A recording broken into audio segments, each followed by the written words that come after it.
Hi Nat, hi Philip, how are you? Well, and you? Good, thanks. How are you? Welcome to tonight to just speak to us about marriage. We are excited to have all of you here.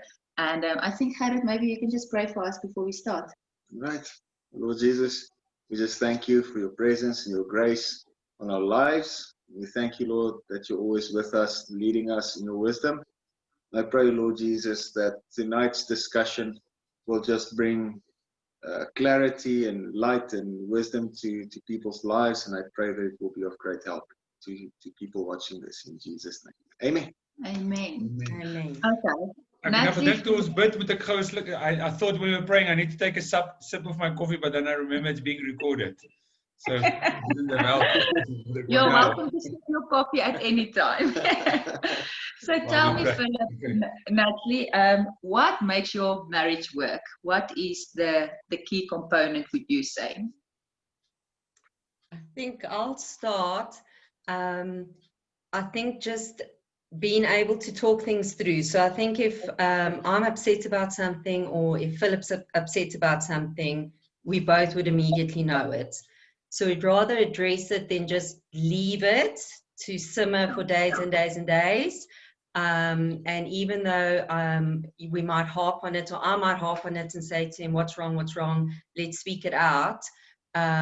We both know that it's going to be discussed, maybe harsh words are said, but at the end of that, we both can hug each other and say, we've been through a lot, we've been through this fight, it's now over, let's forget it, tomorrow's a new day. I must add to that it doesn't simmer. It's immediate. Yeah. There's no, they say in Afrikaans stilstaper. No. Where we ask them what's wrong, nothing. Yeah. It's nothing like that in our house. When there's something wrong, you don't guess. Yeah. No guesswork. One will tell the other person immediately, and also not in a well thought out manner of how do I approach this person, how do I say it.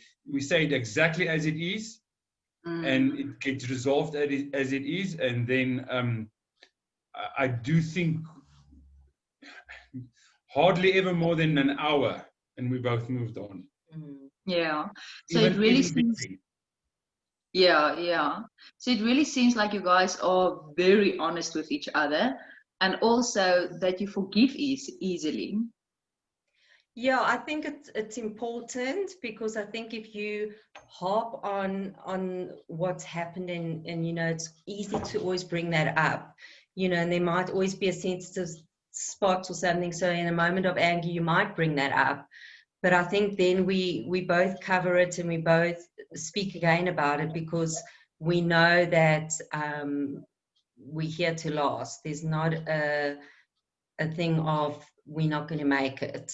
So whatever small or big the fight or whatever is, we're going to speak about it. And like Philip says, it can be an outburst and it gets sorted, but then we know we're moving on, and things will be okay. You might still feel it, and you might still feel irritated, and I'm not saying you're perfect and you're going to be all smiles and stuff, but I think we definitely make sure that within that hour or few hours, the waters are more calm. Yeah. So Nats, you have also said that you say to one another that you've been through through this fight and possibly deeper waters. Have you guys faced like hardships in your marriage before, and how did you get through that? I think Philip and I have come a real long way, being together for so long as well. And I'll just touch on one thing, for example, a touchy point being my family, which is something that we've had to get through. And it took me a long time, because of being that connection of loyalty to my dad and my family for so many years, and to realize, my loyalty is actually my immediate family. So I'm now going to choose, and if it's between my dad and it's between Philip, it's Philip. just And to it took a long time, and it put in perspective, took because the many people who's fights going to there. view this or who's going to understand it, Yeah. so I, like you said, with me, you don't guess how I feel, and in their family, everything is swept. Yeah. So when I entered into the family, it was very, very hard for them to have someone, and they're all sweepers. I'm the only not sweeper. Nathalie also is now not. No, that if something was wrong, that said, but this is not right. Yeah. And mostly it was me coming in Nathalie's defense. And the family didn't like that, and so I was shunned from the family, so much so that they didn't want to see me for 2 years. So, and so just to give perspective, and then, like Nathalie said, that was a tough time where I would want to please both, but I'd end up hurting Philip more, only realizing that later. So to keep my dad happy, I'd still see him, but without Philip and the kids. So they would have come, let's go to the Spur, but Philip's not allowed to come. So no, that was really how the SMS was. Yeah. That's literally how it was. And looking back now, it's like how ridiculous, because they can't even expect me to make that choice. And so that would, for example, bubble up for days before. So if the SMS would come, the stress would be, I haven't seen my dad in 6 months, I need to keep him happy, but how am I going to tell Philip? He obviously let him know. So that would be a trigger point for many fights, is family mentioning my dad's here at that time, and then we know it's just uneasy, and but that finally got sorted, and that was kind of like, to my dad and them, it's if you're not going to accept Philip, me, it's sorry to say, but then you're not going to accept my whole family, and you're not going to accept Abby and seeing Emily either. We come as a whole. And that took me very long, because my dad had me at this way of me still being wary of him, or still having to abide to him, or when his approval. And I've actually now gotten over that, which Philip really helped me. And he's like, he would write it to me and say, Nat, read this, approach your dad like this, because all I would want is the approval of my dad. So I never knew how to say no to him. So by doing that, I was pleasing him, but stressing the whole time and thinking, but I'm hurting Philip because he's stuck at home. But I'm pleasing my dad. So, yeah. Actually, me and Gerrit were speaking about earlier this week, just basically the scripture saying that a man shall, leave his father and his mother, join his wife, and I mean, that does not only apply to the husband, it's also for the wife, and families can come easily into a relationship, into a marriage. But I think what you are saying is that when you realize that it's first my immediate family, and that you are now a package because you have become one, then it's easier than as the two together to fight your battles or approach the family, because there's no division anymore. So just a little bit of in defense of her family. So from the beginning, look, I was not the favorite, and it was not it was known, but it was sort of orchestrated by her sister and her husband, because it's just a thing. It's very, very deep. It goes very, very long. It's about them being the important people in the family and Nathalie being not important. And suddenly Nathalie had someone who didn't really care if he impresses the family. And so sort of she didn't care to impress them anymore. And it was fine. And when we got married, I knew there were certain things like, I wasn't the favorite, but it was all right. So, but when I went, there was a long court case, and Gerrit knows about it. So when we went through that, they just assumed that I'm guilty of stuff. And they went and said to Nathalie, but you can't stay in this marriage much longer. You can't stay in this marriage much longer. And in defense of their family, I then told them in words that it was not minced where they can go. So it's not like one day they decided I'm not allowed to go anymore. because I told them in very, very, they didn't get. So it's not like they decided one day, so there was history behind it. There was history behind it, and so just in defense of their family, they didn't just one day decide they don't want to see me. So it was a build-up of things happened and so forth. So that was quite tough. So they did then force Nathalie that we have to divorce.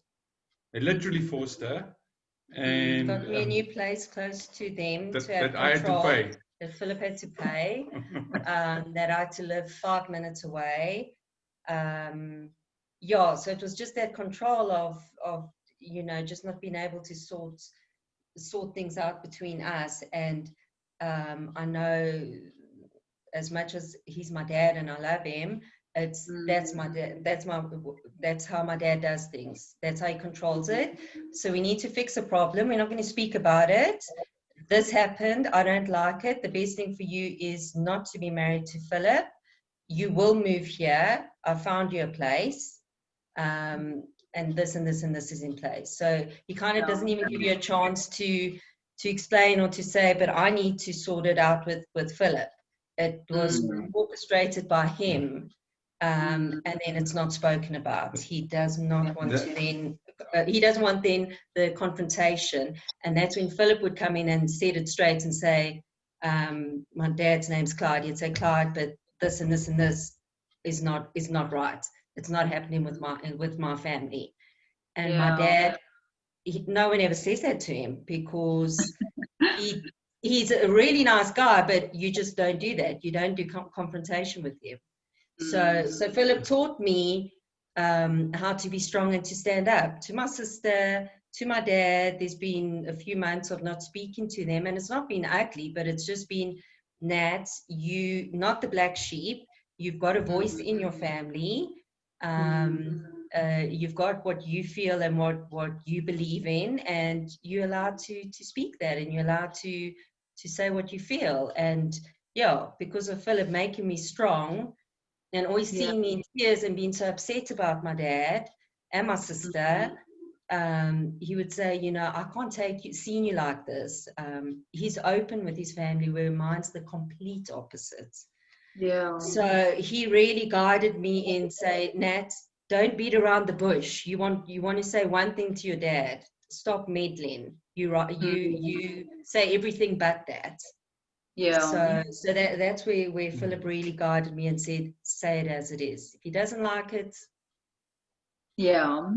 So Philip, from your side, maybe, how do you think how did you start remedying, or what's the word? Did you start, getting really things on track again? So what it is in 2012, Gerrit actually knows the story because I phoned him literally when it happened, on the way there and afterwards.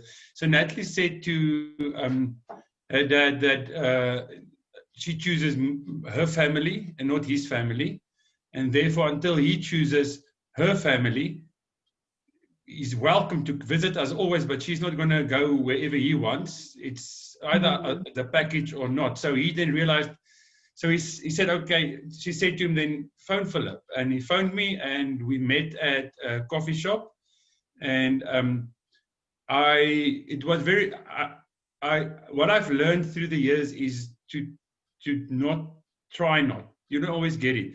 But offense is probably, that's why Paul writes about offense, that he exercises his mind. I'm not sure about the scripture, but it eats you up inside like the worst cancer ever. And when I was there, I prayed. Gerrit prayed for me, and I was there, and he made peace, and I wanted to give him a piece of my mind, and I just said, he didn't say sorry. He just said, can we continue as is? I said, sure, why not? And he said, for the sake of me. Yeah, he said, for the sake of Nathalie, I want to continue things like that. So I said, I'm happy with that. And so he expected some pushback from me, and there weren't any. And then we just the next one was at his 60th. Oh, but then then there was the other family. So what it is the other family didn't. So he said, family, I tell you not to see and like Philip. So now he made peace with me behind their backs. So then like a brother-in-law and them, so we still had to book visits to the farm. When are they going? When are we going?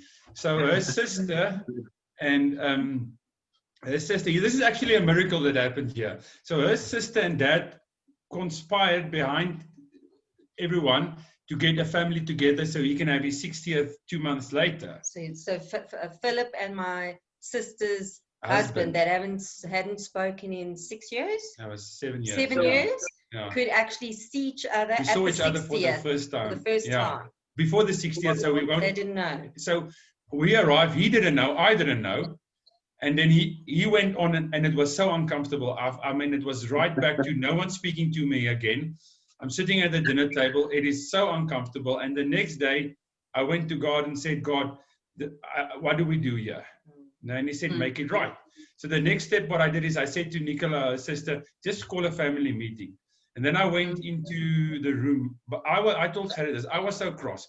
I said to God, I want to break his neck and his back over my knee. And then I want to throw him there. Yeah, I want to stand in the car packing then I want to stand and bump my chest over his dead corpse. That's literally how I felt. I don't care. I'll say it in front of the church. So I started praying in tongues. And I said to God, help me now. And I prayed in tongues and I prayed in tongues. And God said to me clearly, now this is one of the very first time where I heard him speak clearly to me, because I always said I heard crickets. When I ask God something, all I hear is crickets. His voice sounds like crickets. Chirp, chirp, chirp. And I heard him very closely. He said, Daryl is not cross with you. It was just, it didn't end on his terms. And he's a proud man, and he will look like Clyde's little errand boy if he makes peace, because Clyde made peace. So I said to God, what must I do? He says, say sorry to him. I said, yeah, but I didn't do anything to him. And God said, say sorry to him. I heard it clearly. And I thought, there's no way. This guy for 7 years has not spoken to me. So we called the family member. I said, Daryl, I'm sorry. He burst out in tears. And then he just hugged me. So wow. That was that's God, because God said, say sorry. I'm like, for what? What must I say sorry? And now they get along great. And we get along great. So, but God said to me clearly, he's never was his plan not to like you. He was told. Yeah. And now, if he likes you now, his whole pride and his manlyhood are being attacked, because then he's the errand boy of our father-in-law. I'm the rebel who stood up against him, which he sometimes wanted to. And now, if he just makes peace, he's like little Kippy, if it makes sense. So just. Yeah. I don't know why we went on this segue. Yeah, but that was one of the... So it was a few trials and tribulations we had. Yeah. And it is about forgiving each other and not harboring any malice. We might not go into it. In that time, something very, very bad happened. You guys know about it. And this is what I want to say, what helps us, because something very bad happened, and I decided Nathalie cannot go through that alone. I didn't want to be in the marriage. And she was with us. And for a long time, I didn't want to be in the marriage. And I said to God one day, what do I do now? And he said, decide. Earlier I said, you decide, you're in it, and there's no way out. He said, then decide what you want to do. Because the moment you decide what you want to do and you go for it, I will help you. And literally in 2012, October, I said to God, all right, I decide to be. He said, because what you're doing now, you're married to her, but not in your head. Then decide what you want to do. He said, you're hurting yourself, but you're hurting her more. Wow. So he said to me, decide, do you want to be married? And I made a decision. It's funny. It's like when you say you make a decision before the dominee or whatever. It's similar that you make a decision there's no way out. So that day I decided there's no way out. I always thought I'll keep the back door open and leave that what happened as a reason for leaving. But then God said decide, and literally overnight my feelings went back to what it was. Overnight. So from one day thinking, how am I going to get out of this, because I'm still cross and harbor some resentment. Yeah. decide if you want to be in it. And when I decided I want to be in it, it literally changed our marriage around. And since 2012 till now, I'm not saying it's always been easy, but it's been a very nice marriage to be in. Yeah. Yeah. Since That's that very day awesome. when God said to me, decide, are you now in? Because Yes. you can't be in and out. And I Yeah. think what also helped is, as you guys know, there was no faith or anything spoken about in my childhood. So I believed, and that was probably about it. If I knew anything more than that, no. Did we go to church on Sundays? Yes, the girls did, to maybe see the guys. That's why you went. So Philip has been very strong in opening that door for me, where I had an open heart to that. So it took me a while. I was stubborn. It took me a while, and he never forced it upon me. He said, just listen to some sermons, just, you know. And that's, I was pregnant with Abby, and I'd gone to the old library where Gerrit was, and you know, so for a long time I didn't want to go. And then I just, you know, he never forced me in anything, and I just started going, and I just realized, you know what, that is what is also needed, because I'm carrying all this childhood baggage, because I didn't have a atheist family. You know, they know we don't speak about it. They respect, and we've tried, and Philip has also tried to convince me, just sit your dad down and speak your views, which I still haven't done. But he helped me just to open that door and just say, Nats, just try, just open your door. As if you don't, everyone needs something to hold on and to look up to. And that was my saving grace. And that was, to me, the point in the marriage of where I'd be down on my knees crying, and I've been at the women conferences, which still makes me emotional, just saying, you know, just help me, just pray for me, just get me in the right place. And yeah, I think Philip opened that door to me, and he's just really, what we always say, the man of the house, and Philip's been able to do that in maybe just keeping the reins on me, not meaning it like that, but just, Nat, this is the way.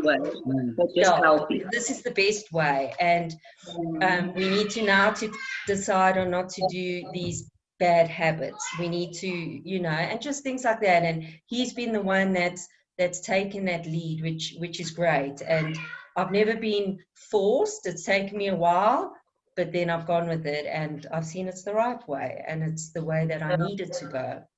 Yeah.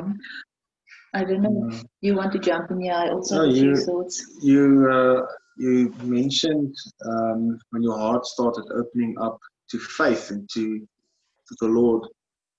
So my question that I think would give some perspective to the viewers is, what is the effect that the word had in not only your walk with God, but your relationship with one another and your marriage, and has depth of revelation in the word affected your relationship?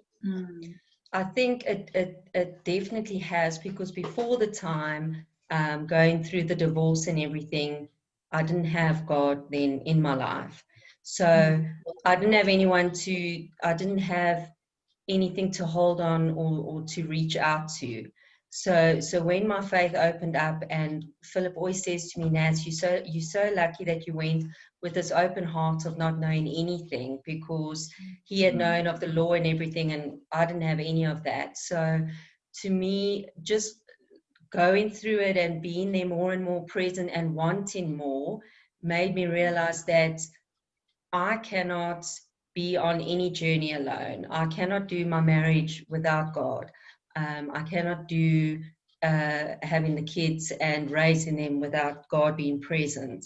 I cannot deal God has given me the strength and to deal with my family and offense, which offense still is one of the biggest things I need to deal with. And I think it was forgiveness as well, you know, towards my dad and all this, and just not always, you know, just being able to say to Philip, I need you to pray for me. And how many times the depression stages, me feeling sorry for myself, all of that, and Philip he's been the rock where, you know, he's really a strong husband for everything he's been through. You know, he's been through a lot, and his faith has grown, and it's grown onto me. And, you know, just praying together, him laying his hands on me, like I said, I'll just say, just pray for me, just pray for my anxiety, just let's pray for our marriage. And it's just really opened up, and it's just growing more and more. And it's funny how lockdown, like I often say, in these 5 months, how much more my faith has grown, and how much I need it more than ever, because it's when you can be at your lowest, but you can also be at your highest. With having God with you. So just what God has taught us in our marriages, I think we've hurt each other more than most marriages do in a lifetime, in a very short period of time. And bringing God into it has really taught us to forgive and keep on forgiving. So something that would literally make couples very, like, but most people would go see someone about something. We will get over it in an hour. Literally. And laugh about it later. Maybe a day if it's something very bad, but we literally would get over something in a day, because we have God brings a forgiving heart. And that in 2012, when he said to me, chose, I had to forgive. It was, the chose was forgive. And when you forgive, I saw it, I just felt it was very close after that. It was me and Stian and Gerrit and Johan van Vieren at that Linwood Bridge at a coffee shop. And I told them, and the example I made was, imagine I would throw this cell phone down and it will be in pieces. This was my marriage last week. And today it's in one piece. And that was a miracle. That cannot happen by one's own mental ability. That can only happen when God comes and he takes stuff out of your heart. So forgiveness. And since then, you know, it's been a lot. We have, you know, it was easy, but there's sometimes stuff where we make each other cross, but forgiveness makes yourself feel better. So when you forgive, you are actually, so I forgive for my own sake. And she forgives me for her own sake. And and that really helped us in our marriage. So the moment people can be very selfish and want to do something for themselves. So I'm very selfish. I quickly forgive because it helps me. And then she does the same. You get what I'm saying? So she forgives very quickly because it helps her, because we have realized that the unforgiveness, we're in this. It's like we're not going to get out of this. We've made that decision. There's no negotiation. We will grow all together. And because there's absolutely no, there's not a way out. So the selfish thing for me is to forgive her very quickly because I feel better. And there's nothing that makes you feel good like forgiving someone. And then she also does the same. And not taking offense. And that makes her feel better. So it's not like you're forgiving and you this gracious person to the other person, you bestow your forgiveness upon them. You forgive because it helps you. I think that's awesome. I think what is so nice from yes, it makes total sense. I think what is so nice from what you guys are saying is that it is grace in action. So it really is not only when you opened your heart, Philip, when you said you made that decision, it was not only a decision in the mind, yes, that too, because I think that's important, but you chose to surrender your heart to God, because if you don't do that, then the forgiveness, to letting go of the offenses, letting hurts go, all of those kind of things, God do not have the ability to sort it out. And I think that oftentimes in marriages, and we see this, is that people make only the head decision, but they do not surrender the heart.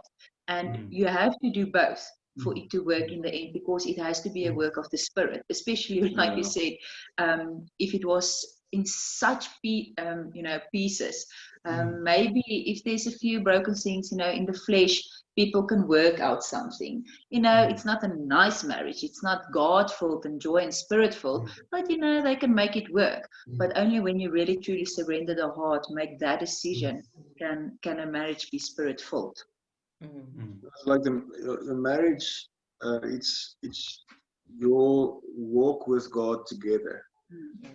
And listening to your story now, it's just so clear. So the more your hearts surrendered to God, the more you walked with God together, the better your marriage became.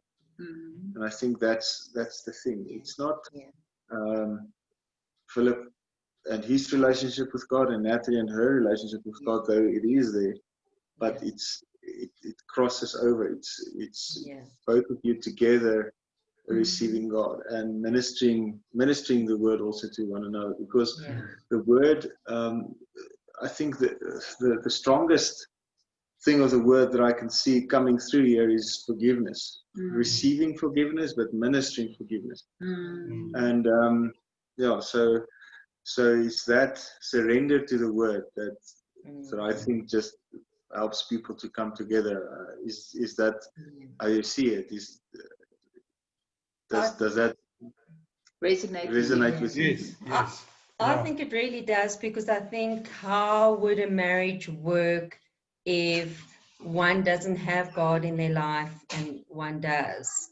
And or you walk two different paths with God, and you need God in the middle of the marriage, and he's almost got both your hands. So it doesn't help if I've got a different perception, and I'm not believing the same way and having the same agreement of what God's plan is for Philip and I. We need to both be on the same page, and that's what's so great. And that's what's so great with Philip as well, is his encouragement and him teaching me so much, because I didn't know much, and and obviously all of you also teaching me, but you need to surrender, and you need to have God in your marriage, because I don't see how a marriage would work if I was still the way I was before meeting Philip, and him not having one, and me saying to him, I don't want to surrender to God, I don't want to listen to this or anything. I don't see myself anywhere else now to what I've opened up to. Yeah. You? Philip, did you want to add?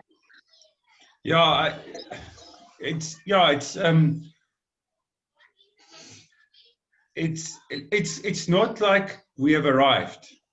It's a journey. Yeah. So everything we talked about now, what got us in the past through the difficult stuff, is what is guiding and keeping us together currently, and that is absolutely being open, and everything needs to be in the light. I spoke to Gerrit earlier this year about a woman that was bothering me. Nathalie knows about that. I'm open with her. I tell her these stuff. There's just no secrets in terms of that. We are honest, and I'll even go as far as honest and say, look, listen, this is a threat. This is a threat. We need to see this as a threat, because the moment I take that part into the darkness, then it can grow. Yeah. But the moment I can Nathalie said, listen here, I'm getting this WhatsApps or SMSs, this is a threat. Yeah. I'm letting you know now. And what Nat's then does is I said to her, yes, she's got all my coach to myself and things like that. It's open. There's no secret. But I've told her, and every time I got a message, I would say to her, that lady, and we even went this closer to the police one day, and that's how, just to a point. I spoke to Gerrit about it, but I was open to Nathalie and saying, this is happening. We need to. So it's communication, but in the open, because we've seen the worst of each other. We cannot shock each other about anything. I'm telling you, we cannot shock each other about anything. It's like, I didn't think you can do that. We both know we can do whatever we do. Everything is possible. So therefore, but it's also bringing God into this. And then how do we bring God into this situation? Because she said we've been together a very long time, but it's actually very short. It's long time compared to our friends, because we married earlier than a lot of our friends, but it's a very short time compared to people that's been together their whole life. Yes. And as my dad always used to say to me, the temptations doesn't get less, they just get uglier. At the time. You know what I'm saying? He says the temptations just doesn't. So communication and openness in everything. If there's something, be open and saying, listen, this is it. When I had a little time working with Nathalie like at her company, and I said to her, look out for your boss. And she said, like, really? I said, yes. And then she started picking up the signals. And then she said, thank you. I didn't see that before the time, and now I see it. And then we just communicated the whole time until he was gone. But what is he doing now? This is it. Can you see the signals there? So it was just about not seeing your spouse as someone that, if you've gone for your spouse, then someone else will also. So why I'm saying it's a journey, and I'm mentioning that because that's sometimes a big threat, in a marriage, in a reality.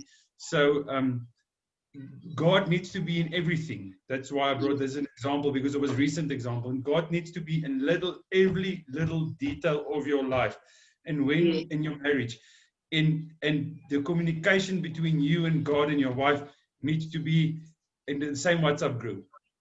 Because you need to be on the same page. It helps. It really, really helps. And then there's and this is the last thing: trust.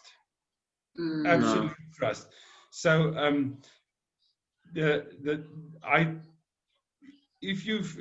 so there's no one I trust more than Nathalie in anything. She's the person I trust the most in the world with anything. So and anywhere. So trust is number one. And when God's in the picture, it just makes trust easier. And God can make something that is so distrusting, so broken, and so scattered into nothing in no time. He can touch your heart, and he can heal you and bring back trust into a relationship. Because it's like our relationship with God is, if we don't trust him, it's like an offense to him, almost. If you hear what I'm saying. So but we need to trust each other also with God, and that it is clear and open communication, like the same. It's just, I believe, when there's something that's a problem, speak about it now, say something, but do it as if God, he is anyways he's present, but say it with you knowing that he's present. It makes things a lot easier. So pray. And pray about it together. I think as often when we're in the ministry and we go up, and if you want something specific and you say just for prayer or for our family or whatever, I think it's just so important that you pray about it and you pray together, and we can both just thank God, because if it wasn't for God, and I know that 102,000%, whatever, that if it wasn't for God, Philip and I wouldn't be sitting where we are today. And I think that just what you're also saying is that you pray not only together with one another, but sometimes you go to trusted friends, or if you Exactly. trust a pastor, Yeah. wherever you Yeah. are in a situation. To to have a bit of openness. People don't always need to know all your baggage, but I think sometimes it's better to reveal a bit of your situation, to get it out in the light also, especially if a situation doesn't seem like it is getting breakthrough. Share it with others so that they can speak life into your situation, whether that is just by prayer or counseling or a phone call, whatever it is, but to get a help if there is help available. Yeah, exactly. Yeah, I think, Natalie, that's the one thing that maybe is not so nice for, because I really don't care what people think. In terms of where I'll say what I'll tell, I did that. I don't care. So sometimes I've also done some of it, but I just don't say it. So I just thought, God knows it, so who cares if this person knows it? and so I don't think you should be always pretentious. I tend to be. I've also learned to sometimes just not say everything, keep quiet. That is something between the two of you now. You hear what I'm saying? So I also had to learn that, because I was like, if they don't like it, then so what? Now God knows everything, so who cares if they know it? Yeah, but I think what you are bringing across, Philip, is that it's the sanctity of the marriage and to save the marriage, if I can say it like that, is much more important than the pretension that you are okay. So then it is better just to speak it out, whether people judge you or not. But obviously, the best is to go to people who do not judge you for help. That would be the best case scenario. But I think that's what you're bringing across. It's better to be vulnerable than to lose everything. Yeah. And I think that's why, like we said, we'd come for prayer, and you wouldn't have to be very specific, but I don't think anyone's perfect, and we know that. I mean, I'm not going to stand in front of everyone and say, I've had a perfect marriage with doing nothing wrong. We know that, and that's why we need to keep hearing the word, and we need to keep praying, and we need to come to trusted people like you guys, like Gerrit, like you, Lené, just to pray for us, and then just to pray for the family, to pray, and like you also said, you don't always need to just pray alone. You do need those outside pastors or whatever, just to also just step in and give word over you. If I just gonna add something to this, I met Natalie October 2004. Oh shucks, sorry, 2004. Sorry, I was on the 2000. 2009 was. Oh no, sorry. 2004 we met. And if we had to write a book of our lives from 2004 till now, there's two things that will stand out. Is that God is a gracious God. That's the first thing that will stand out. Number two that will stand out, and this is for other people, is that their marriages are actually all right. Their problems are small sometimes. You get what I'm saying? Come to us. Sometimes people can make a mountain of a molehill in a marriage, and number three is that when you accept forgiveness for yourself, it's easy to give it to someone else. Yes. So we've hurt each other very, very badly, and there's stuff that just me and Natalie will one day when we're very old drink a coffee and still remember. Oh, you remember that? No one else will know. But we like I said, if you read a book about our stuff, some God's grace stands out. But I would say to people that it's never too late to save a marriage. It's never too late to save a marriage. I almost want to go, and I say this very lightly, but the title will always be, "You think your marriage is bad." You think you've done bad things. You think nothing is.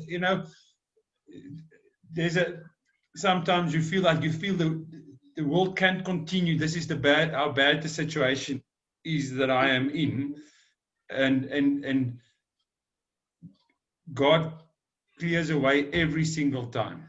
And Yeah. and you know some of it, and you know a lot of it, but there's stuff that you know, if we are an example of God saving a marriage, I truly think we are, because in more than one ways, most marriages wouldn't have survived this. And we're not saying we're great, don't get me wrong. It's I think just we've because been tested in we tested ourselves, don't yeah, worry. but I think we've been tested in all angles of Yeah. what things could be thrown to you. We threw it at ourselves. We threw it at ourselves, and So yeah.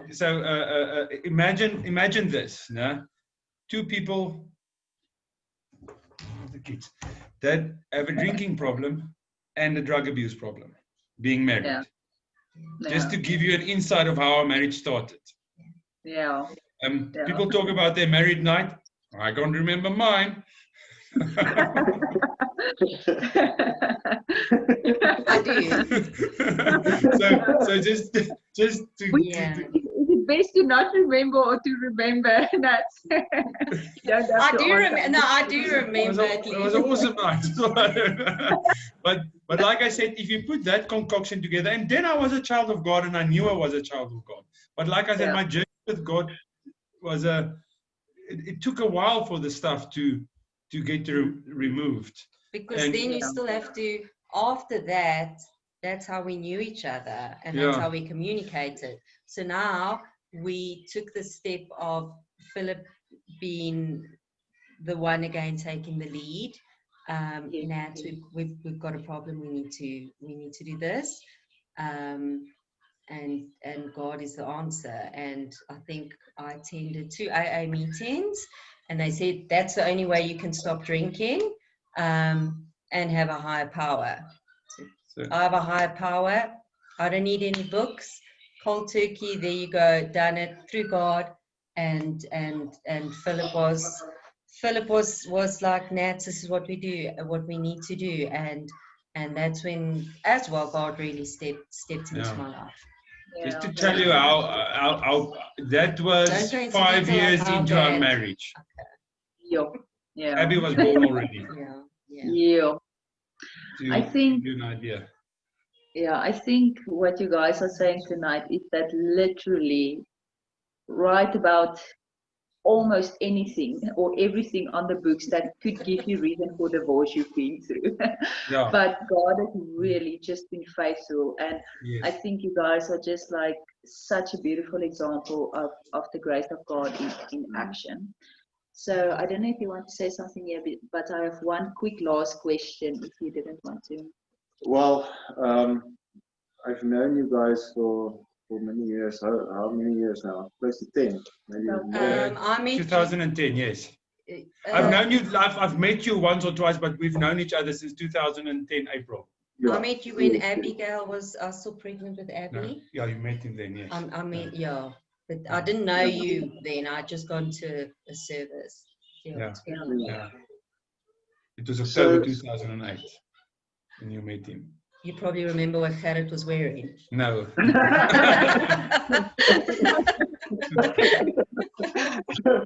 But the one thing that I can say is how you received the word. Yeah. You received the word, and the word could bring fruit. Yes. This is one thing. I mean, we. Huh? Nee, jy been stil. With The bank maak so. When someone has a heart that's open to receive the word. I mean, the word, I didn't invent the word. I didn't imagine the word. The word, I found it there. I just heard someone preach it to me, and I thought, this is good.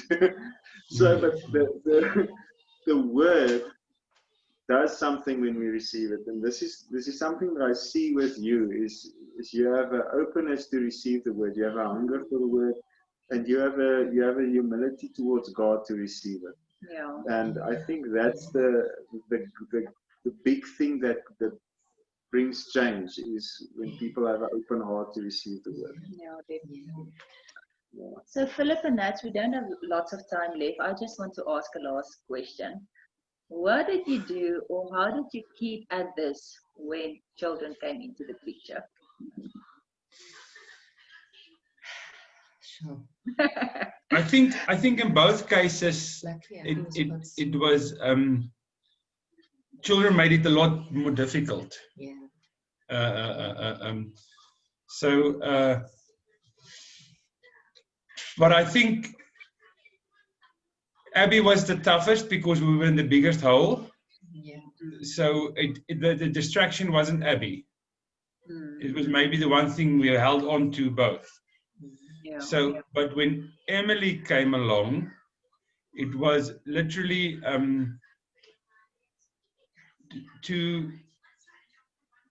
it's how we do it to keep it light. We spend time together where we are really silly and we laugh. And that's something that me and her do a lot. And that's a few times a week. We find something and we chat about something, but there's always a joke coming in that we both laugh till we cry. This happens once or twice a week. And I think that it's important for the kids to see that, because I don't think no one can always hide. A child will pick up if you are irritated or you're not speaking, or of course. So we always open with them, and always say, oh, why did you two kiss now? Or, why are you cross or whatever. So we try and keep that open as well. And I think that's where you have to bring God into it as well. And that's where we brought Abby and Emily, that they know no matter what. But just in terms of us, I think it's time. It's time to just be ourselves and be silly. You don't get time with kids. So what we wait is we wait till they either playing a game or they busy with something, and then we just spend time chatting, and the chatting always leads to laughing. And they both shout at us to please keep quiet. Or they run in and want to know what's happening. And they don't find what we laugh about at all funny. So a movie we watched, like we watched The Joker, and then I would mimic the way he dances. And then, it's silly things like that. Then, and 2 weeks later, I will just start doing it again. And then no one else will find it funny. It's stupid, but it's our thing. Yeah. You get what I'm saying? Yeah. So she will remind me of something silly, like something this or that. It's not funny. No people will find it funny. It's stupid, but it's our thing. Yeah. I mean, the other day, I took a stocking over my head and I pulled it back. It's not funny, it's childish, but it's our thing. If it makes sense. So when children come into the way, don't let what's your thing be put aside. You still got. So the intimacy is another thing. I mean, when children are there, you might wait till they sleep and then you're intimate. But just being together when they're still there is make sure you still have that fun. Because I think what attracted us to each other in the very beginning was we could laugh about stuff non-stop, and we still need to laugh about stuff non-stop. I'm telling you the silliest thing. You know what we do is when you on the DSTV, so we press I and you take it away, and you have to quickly read and summarize what the movie is about. But you've got 2 seconds to read it. And the one reads it while the other one's eyes is closed. Then I press I and then I take it away. So now you have to summarize. It's silly. It's stupid. But it's our stupid thing. And don't take that away, because that's what made us. Is to just be, like Abby said the other day, she's glad she doesn't have a normal dad. Because at least she laughs a lot. Yeah. There's no boringness. We do silly things, but we to each other also. We keep doing those silly little things that you did in the beginning, and make time for that when the kids come, because kids take that, they drain that out of you. and then Yes. that you don't have energy even for a smile. So And I think to quickly add to that, because I know time-wise, is also not to change the person. So Yeah. I'm if trying to change all the time. if I know, like Philip says, if I lose my hair, like my mom's got very thin hair, then he's going to look for someone with thick hair.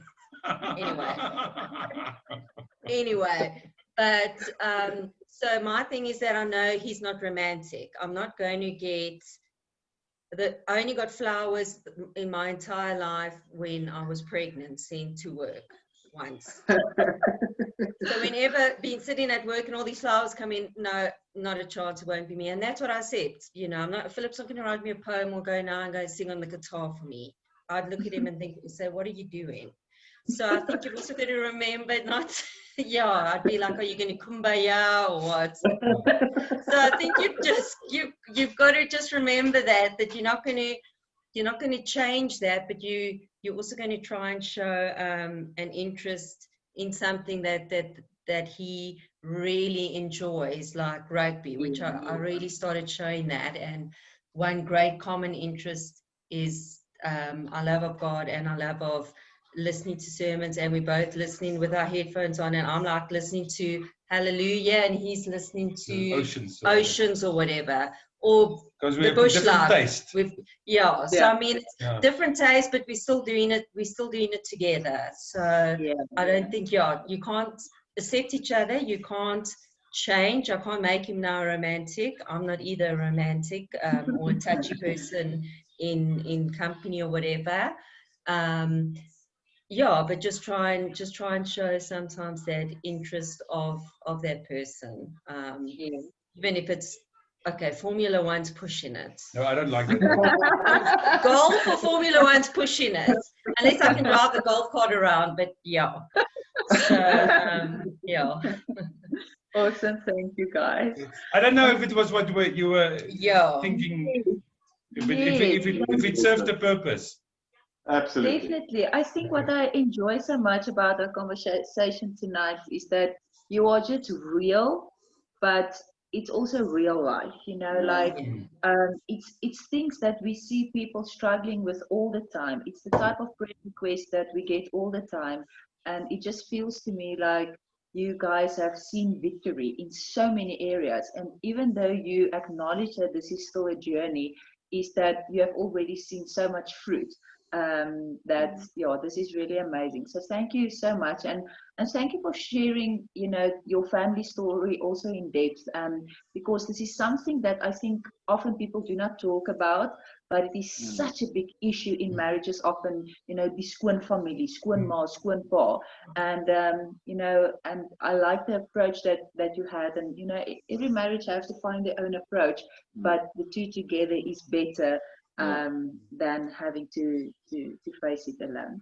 So thank you guys for your time. We really appreciate it, and have a good week. You okay, you guys too. Bye. Bye. Bye. All right, Jelle.